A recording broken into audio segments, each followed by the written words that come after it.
Good morning, my friends. My name is Lama Jigme Gyatso. I'm a non-sectarian Buddhist monk.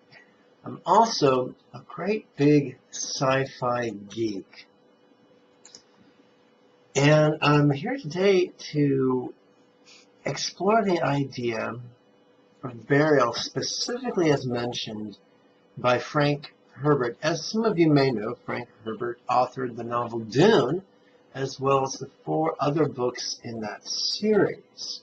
His son and a friend went on to write numerous volumes based on the premises of that sci-fi universe. Getting back to the dad, Frank Herbert, in his 5th book, Dune Chapter House, he discusses a wonderful group of very empowered women who call themselves the Bene Desert. And they had this very cool practice. When one of them would die, they would be buried naked in a fetal position in the earth and allowed to decompose naturally. And above them, directly above them, would be planted a fruit-bearing tree. And so not only would they be absorbed inertly into the earth from whence they came, but their microbial and microscopic constituents would be absorbed into the surrounding soil and into the microbially active soil and into the vermin and into the insects, but also into the tree itself and into its fruit, which would then be harvested and consumed by their sister Bene Gesserits. As a sci-fi geek and an environmentalist, I love that idea.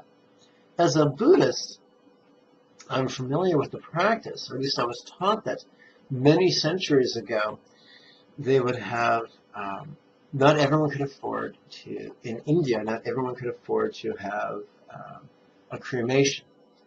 And as an environmentalist, cremation is it uses a lot of wood.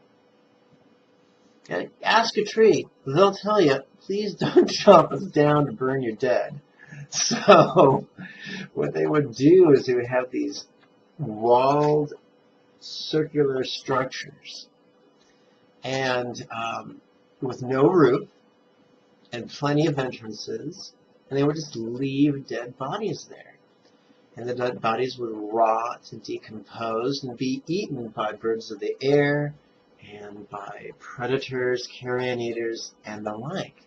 And then eventually the bones, the bleached, picked clean bones, would just rot back into the earth, once again, from whence they came, which is a wonderfully natural way of disposing with the dead.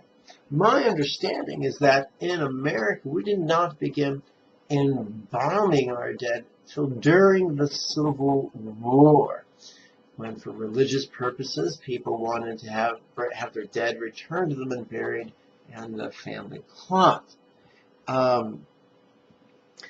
Most of the technologies devised during the Civil War are outdated now. We just found better and better ways of doing things. Emphasis on the word most, because embalming is basically taking dead people and draining them of their natural fluids and replacing it with poison, so the poison can rot into the earth. Who thought that up? The Grinch? That's horrible. No one says, someday I want to die so I can be a poison delivery system for the earth. So, as a sci-fi geek, as an environmentalist, as an animal lover, I'm asking you to consider my friend Eric Green's Family Spirals program. I love it, both as a sci-fi geek and an environmentalist, because it seems like it's good for the critters, and it's good for the earth, and it's very natural, and it's very simple. And personally, I like that. May you and yours be healthy and happy. Bye-bye now.